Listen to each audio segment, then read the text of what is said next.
Assalamualaikum warahmatullahi wabarakatuh.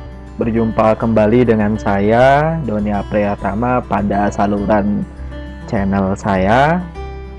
Pada hari ini kita akan mensimulasikan pengujian validitas dengan korelasi produk momen. Oke, daripada berlama-lama, mari kita langsung saja menyimak materinya. Oke, sebelum kita masuk ke materi, alangkah baiknya kita menyimak terlebih dahulu tentang kisi-kisi kuesioner dan instrumennya. Nah, ini adalah salah satu contoh kisi-kisi atau bisa juga dibilang blueprint rancangan sebuah instrumen. Jadi sebelum menjadi instrumen, kita harus merancang terlebih dahulu kerangkanya gitu ya. Jadi yang pertama di sini bisa kita lihat ada variabel ya. Variabelnya bisa kita lihat di sini adalah resiliensi atau bisa disebut kalau dalam bahasa Indonesianya daya juang ya. Nah, setelah itu di dalam resiliensi, menurut teori, ini diambil dari teori, ada beberapa aspek ya, aspek dari resiliensi, yaitu yang pertama regulasi emosi, kontrol terhadap impuls, optimisme, kemampuan menganalisis masalah, empati, identifikasi diri, dan pencapaian. Nah, dari aspek-aspek ini diterjemahkan atau dijabarkan melalui indikator. Jadi kalau kita bisa lihat di sini di aspek regulasi ada dua indikator ya, yang merupakan cerminan dari regulasi emosi, dan di aspek kedua ya, kontrol impuls kontrol ya, itu ada dua indikator juga yang merupakan cerminan dari aspek yang nomor 2. Nah, setelah itu kita bisa lihat di kolom sebelahnya itu ada nomor item. Jadi setiap item itu ditandai dengan nomor ya. Ada plus, ada minus. Jadi di sini ada pernyataan positif dan pernyataan negatif ya. Jadi ini tujuannya agar tidak menggiring.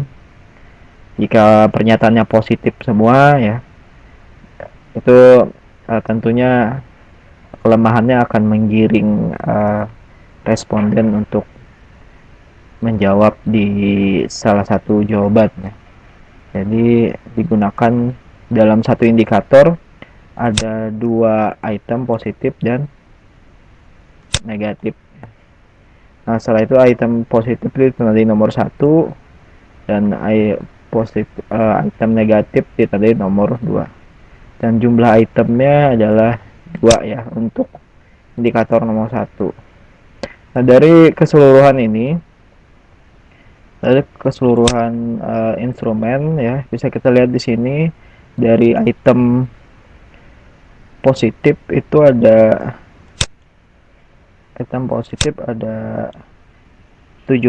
item negatif ada 17, dan total jumlahnya adalah 34 item.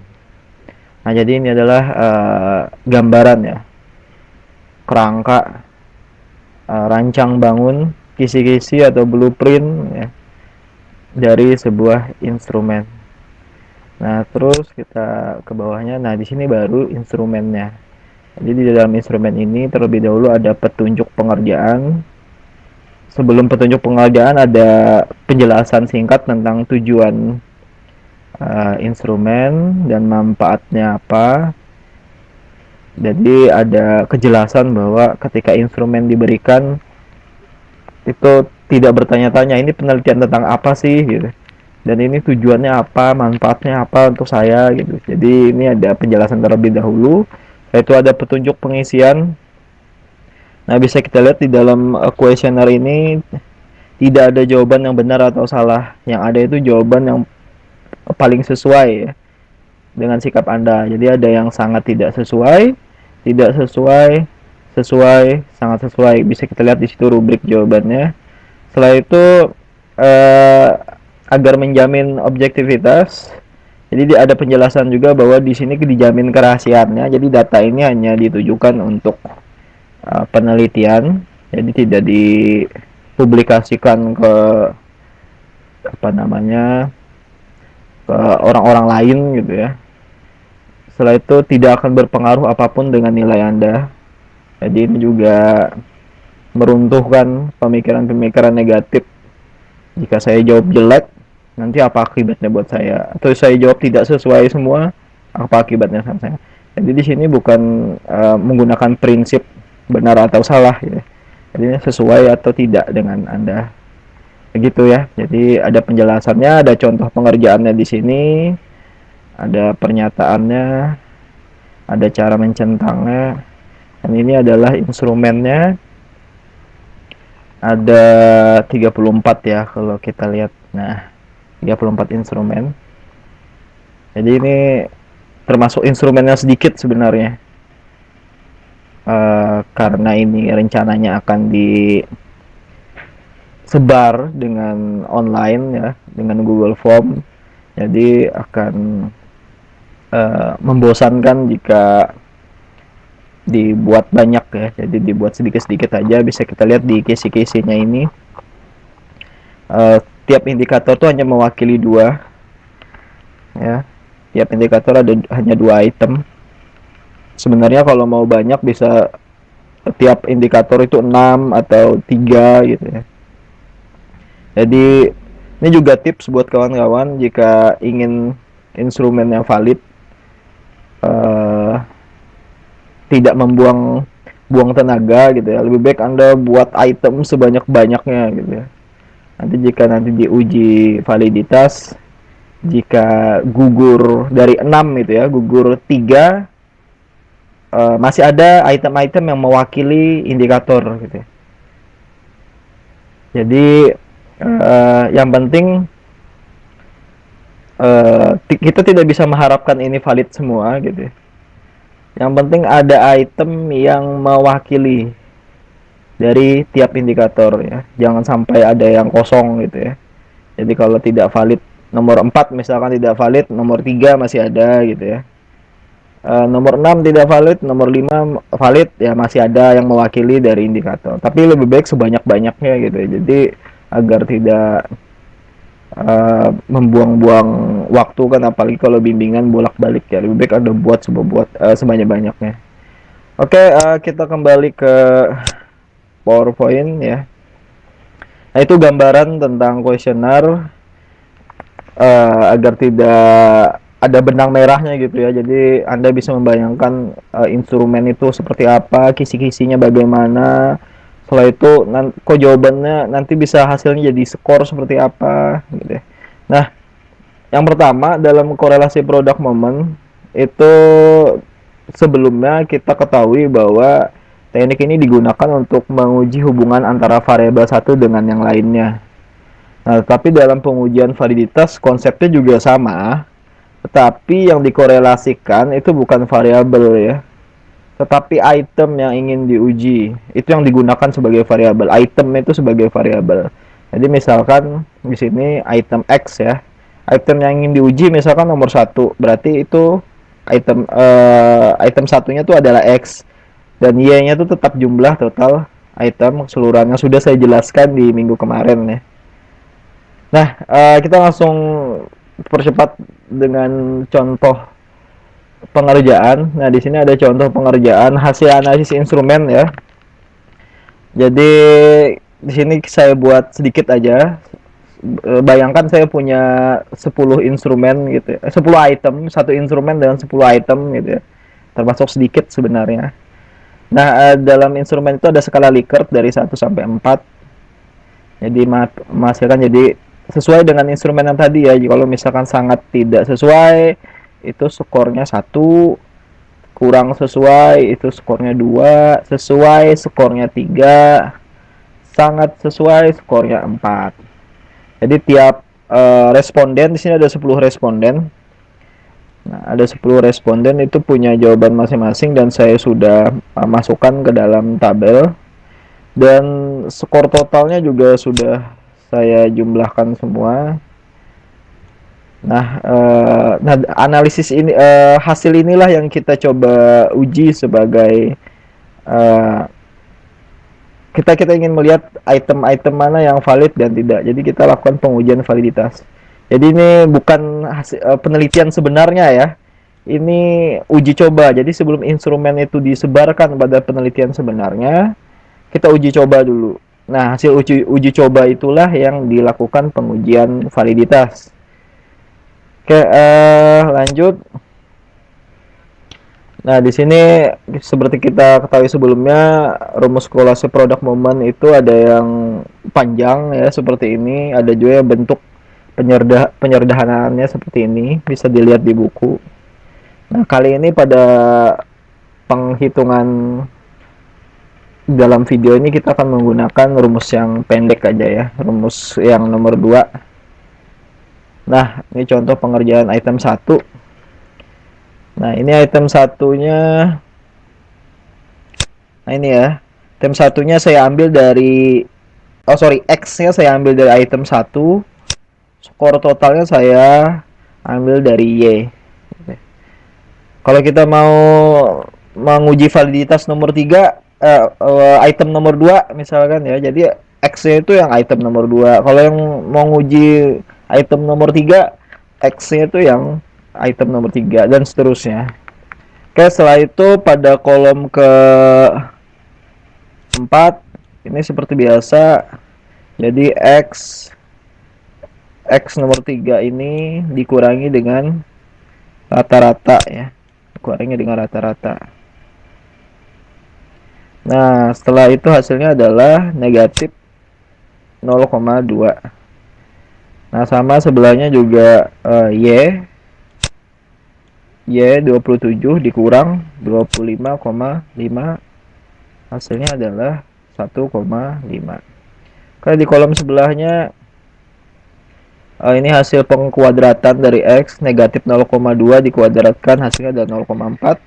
Kolom sebelahnya 1,5 dikuadratkan menjadi 2,25. Kolom sebelahnya X dikali Y berarti 0,2 dikali 1,5 hasilnya adalah 0,3. Dan setelah itu kita hitung juga di jawaban-jawaban responden yang dari 1 sampai 10. Setelah itu kita jumlahkan, hasilnya sudah kita dapatkan. Untuk sigma X kuadrat 5,6,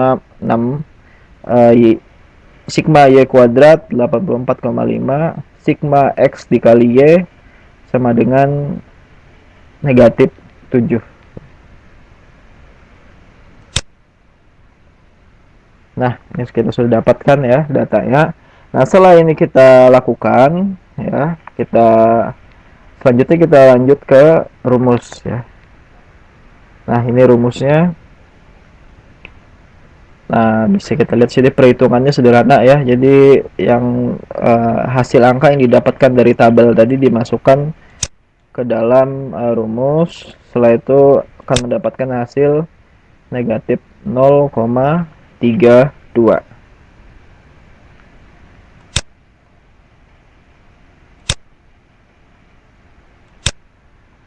Nah, jadi nilai korelasi untuk item 1 adalah negatif 0,32.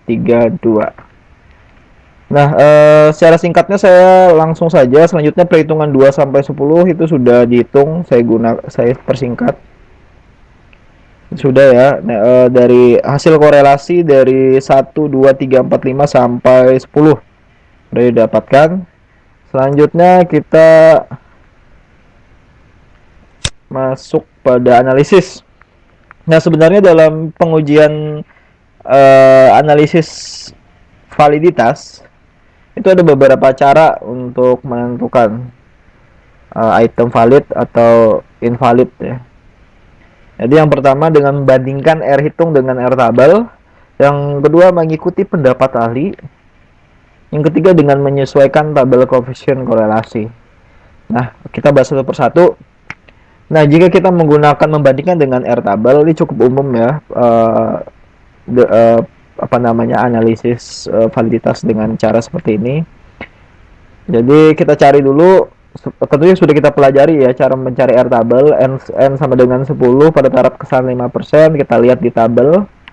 Hasil yang didapatkan adalah 0,632. Nah, di sini bisa kita bandingkan ya antara R hitung ya dengan R tabel ya. Ini batasnya. Jika di atas angka R hitung di atas R tabel, maka valid. Jika angka hasil R hitung di bawah R tabel, maka tidak valid. Nah, tentunya kita bisa lihat di sini ada min ya atau negatif ya di sini. Jadi negatif ini angka mutlak gitu ya. Jadi dianggap aja tidak ada, sederhananya seperti itu. Nah, oke, kita bisa lihat di sini sudah ada keterangannya, ada item yang valid, ada yang tidak valid. Nah, kita bisa lihat item yang valid di situ. Nah, itu item valid 3, item 3, item 5, item 7. Dan item yang tidak valid item 1, 2, 4, 6, 8, 9, 10. Ya banyak ya. Tentunya kalau kita uji reliabilitasnya ini pasti akan tidak reliable karena yang valid hanya 3 saja. Oke, lanjut. Analisis kedua ya dengan menggunakan pendapat ahli. Nah, ada beberapa ahli, banyak ragam ya dalam menetapkan batasan angka uji korelasi produk momen valid atau tidak valid. Ada yang mengatakan kalau 0,8 itu valid, ada juga beberapa yang mengatakan 0,6 itu sudah cukup bisa dikatakan valid. Ada juga yang cukup rendah menetapkan batasan angka, ada yang 0,3 saja ya. Tapi yang paling penting di sini terserah Anda pilih yang mana. Yang paling penting Anda punya dasar teori untuk menentukan batasan angka. Jika Anda menemukan teori yang 0,3, ada ahli yang mengatakan 0,3 itu valid, ya silahkan ya, gunakan teori itu. Tapi misalkan ada beberapa ahli yang mengatakan 0,6, batasannya adalah 0,6, ya gunakan. Yang penting Anda mempunyai teori dasar ya, pegangan teorinya dalam menentukan uji validitas. Oke, yang terakhir dengan menyesuaikan dengan tabel koefisien korelasi. Nah, di sini ada di halaman 231 di buku pegangan kita. Di situ ada tabel pedoman untuk memberikan interpretasi terhadap koefisien korelasi. Nah, di situ bisa kita lihat mudah ya. Kita lihat aja tabelnya.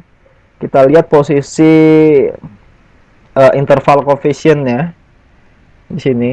Nah, di sini kita lihat ya. Jadi tingkat hubungannya bisa kita lihat di sebelah keterangannya ya. Jadi dari 0,00 sampai 0,199 itu sangat rendah dan seterusnya.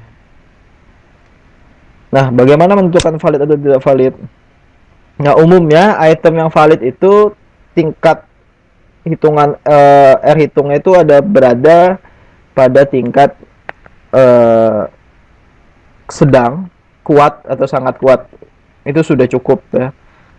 Tetapi kalau R hitungnya di bawah 0,4, yaitu pada tingkat rendah dan sangat rendah, itu bisa dikatakan itemnya tidak valid. Oke, jadi seperti itu. Nah, pertanyaan yang sering saya dengar biasanya, bagaimana jika item tidak valid? Harus diapakan nih gitu. Nah, yang pertama Anda harus melakukan recheck kembali pada kisi-kisi pada blueprint yang tadi yang kita lihat tadi, dengan melihat keteoriannya, indikatornya benar atau tidak, indikatornya diambil dari apa, apakah dari teori karakteristiknya, ada ciri-cirinya atau aspek-aspeknya. Jadi Anda cek kembali. Setelah itu pernyataan-pernyataan item, apakah ada ambiguitas dalam pembuatannya, atau ada membuat bunyi item yang terpengaruh dengan budaya, misalkan saya membuang sampah pada tempatnya, tentunya ini akan mendorong orang-orang untuk berpikir, akan menjawab iya gitu. Padahal belum tentu ya, karena ini jawabannya sesuai dengan dirinya atau tidak. Bisa jadi seperti itu. Nah, dalam membuat item pertanyaan itu memang ada di lebih jelasnya nanti akan dijelaskan pada mata kuliah metodologi ya, cara membuat item-item pernyataan. Nah, dan juga setelah Anda melakukan recheck kembali, sudah Anda perbaiki, Anda konsultasikan ke ahli lagi ya.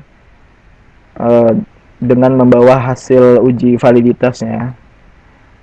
Oke, pernyataan item itu sebenarnya bisa diganti, dirubah, atau itemnya dihapus ya. Item dihapus itu dalam tanda kutip bahwa harus ada item yang mewakili, jangan sampai ada dalam satu indikator tuh ada item yang tidak terwakili gitu ya. Jadi harus ada, jangan sampai indikator itu tidak punya itemnya, tidak punya anak-anaknya gitu ya. Oke, perlu konsultasi pada ahli untuk melakukan pergantian, perubahan, atau penghapusan item gitu ya. Jadi ada beberapa pilihan ya, mau diganti, dirubah, atau dihapus. Nah, setelah direvisi perlu dilakukan uji coba kedua. Jadi setelah uji coba pertama sudah tahu valid dan tidak validnya di item-item mana saja, diperbaiki. Setelah itu Anda konsultasi ke ahli. Setelah konsultasi ke ahli, Anda lanjut kepada uji coba kedua untuk menentukan tingkat validitasnya kembali. Seperti itu gitu. Tapi misalkan tergantung dengan pembimbing, misalkan Anda mengerjakan skripsi, jika tidak perlu ada uji coba kedua, setelah uji coba pertama dilakukan revisi pada instrumen Anda, dan menurut pendapat ahli atau ahli yang Anda datangi, ahli yang Anda minta untuk konsultasi tidak perlu ada uji coba kedua, ya tergantung ya, silahkan gitu ya. Ya, tapi pada umumnya ketika uji coba itu sudah uji coba pertama itu sudah Anda lalui, setelah Anda revisi, perlu adanya uji coba kedua kembali untuk membuktikan bahwa item Anda atau instrumen yang Anda buat itu benar-benar bisa digunakan, bisa mengukur apa yang diukur ya, valid gitu ya. Jadi instrumen yang valid akan menghasilkan data penelitian yang valid. Instrumen yang tidak valid akan menghasilkan data penelitian yang salah sasaran. Jadi seperti itu. Saya kira cukup ya untuk materi ini ya. Mudah-mudahan bisa dipahami, mudah-mudahan bisa dimengerti. Saya undur diri. Wassalamualaikum warahmatullahi wabarakatuh.